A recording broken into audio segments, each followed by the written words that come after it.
Bonjour à tous. Aujourd'hui, je vais vous montrer la vie de Vienne en 1913. Vienne en 1913 était un endroit vraiment bizarre. Pas parce que quelque chose de réel s'est produit, mais à cause de des personnalités controversées qui vivaient à cette époque. Je suis sûr que tout le monde a au moins entendu parler de certaines de ces figures. Ce sont Freud, Hitler, Trotsky, Staline, Tito, l'empereur d'Autriche-Hongrie, Franz Joseph et son fils Franz Ferdinand. Freud était un grand psychologue révolutionnaire. Ses nombreuses innovations dans la psychologie nous ont aidés à arriver là où nous en sommes en matière de cerveau humain aujourd'hui. Nous avons tout qui est le Angry Mustache Man et ce qu'il fait. Trotsky et Staline étaient un communiste travaillant pour une révolution dans le russe du tsar. Tito était le chef de la Yougoslavie communiste postérieure.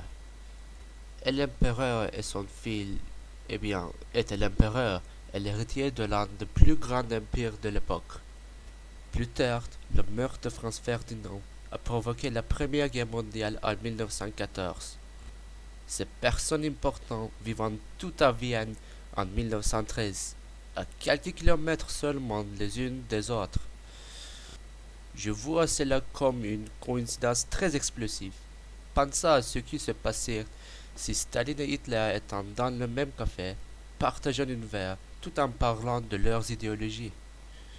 L'un changerait-il de côté, ou auraient-ils trouvé un terrain d'entente et peut-être empêché le gâchis qu'est la Seconde Guerre mondiale?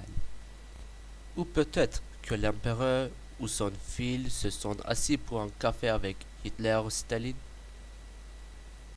Cela entraîne-t-il le changement d'idéologie de l'Empire vers le communisme ou le fascisme, acceptant les souffrances de nombreuses minorités vivant en Autriche, Hongrie à cette époque, ou causant leur perte, créant un génocide encore plus important qu'Auschwitz?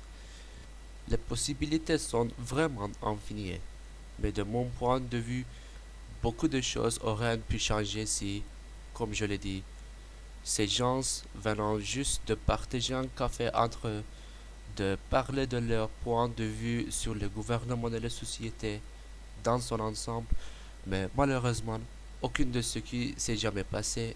Les gens de cette époque ont dû vivre des choses horribles, des guerres et la famine en passant par le génocide.